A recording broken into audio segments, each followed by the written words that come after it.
rescued by the addition of inositol. So I picked up this mutant. Then once I picked up, I wanted to confirm whether this is a inositol auxotroph. Inositol auxotroph means it depends on inositol for its growth. So I wanted to confirm whether it's a true inositol auxotroph. And what is this KCS1? KCS1 is the enzyme or the gene that converts IP6 into IP7. This is the structure of inositol, where it is a 6-carbon cyclitol, where all 6 positions of the benzene ring carbon positions are replaced by OH. So KCS1 and IP6 is when all these positions, OH positions are phosphorylated, it becomes as IP6, inositol 6-phosphate. If you add one more phosphate, it becomes IP7, and we call these types of phosphates pyrophosphates. As I told you, I wanted to make sure this KCS1 deletion mutant is a true inositol auxotroph.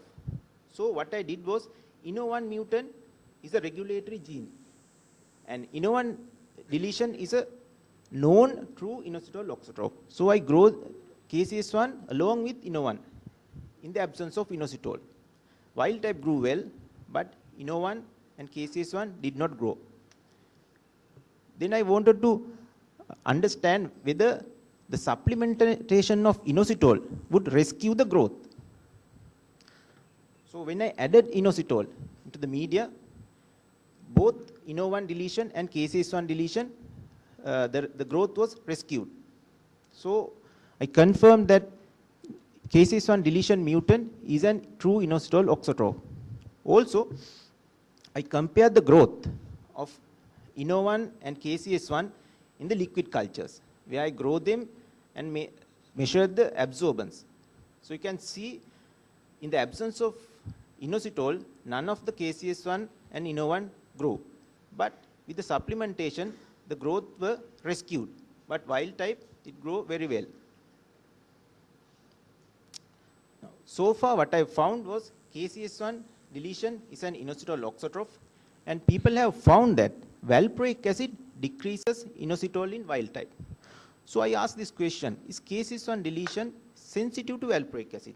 Because KCS1, in the KCS1, it is an inositol auxotroph. It depends on the inositol. What if I added valproic acid to this deletion mutant? So what I did was, I grew KCS1 deletion mutant along with wild type with the increasing concentrations of valproic acid from 0 to 0.6. So you can see with the increase of valproic acid, the growth of KCS1 deletion mutant gradually diminishes. But wild type still can survive even with the higher concentration of, that is 0.6 millimolar. Same way, I compared the growth of KCS1 and wild type with the addition of valproic acid. So KCS1, you can see the growth was very low, but compared to the KCS1 deletion, wild type grew moderately. This is without valproic acid. The summary that KCS1 deletion mutant is an inositol auxotroph, and it is sensitive to valproic acid. But why it is sensitive? So I asked this question, and I thought the inositol levels are regulated by regulating INO1 gene expression. So I wanted to make sure whether the deletion of this mutant might affect the INO1 expression. So I quantify the INO1 expression in yeast. So as I expected, the deletion of KCS1 has decreased the INO1 expression compared to the wild type. Now, how we measure a gene expression is a technique called real-time PCR.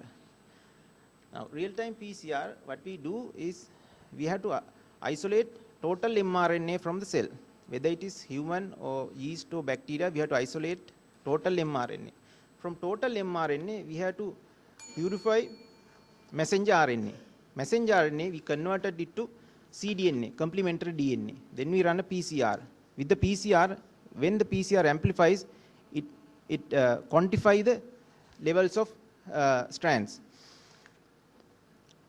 The conclusion, KCS1 deletion mutant is an inositol auxotroph and it is sensitive to valproic acid. The loss of KCS1 decrease INO1 expression. So I made a model. In my study, in the absence of inositol 6-phosphate increases and it decrease or inhibit the INO1 expression. So inositol levels goes down. And valproic acid itself indirectly inhibits MIPS, myoinositol phosphate synthase, and exacerbate the depletion of inositol. Now the implications. If there is a mutation in KCS1 gene in humans, that would affect the responsiveness of patients with bipolar disorder to valproic acid. And also, if you can complete or partially knock down KCS1 in humans, that may improve the responsiveness. Because the human homologue of KCS1 to yeast have been identified and characterized. And also, people have cloned human INO1 gene into yeast, and it is very well functional. So the studies need to carry out with human cells.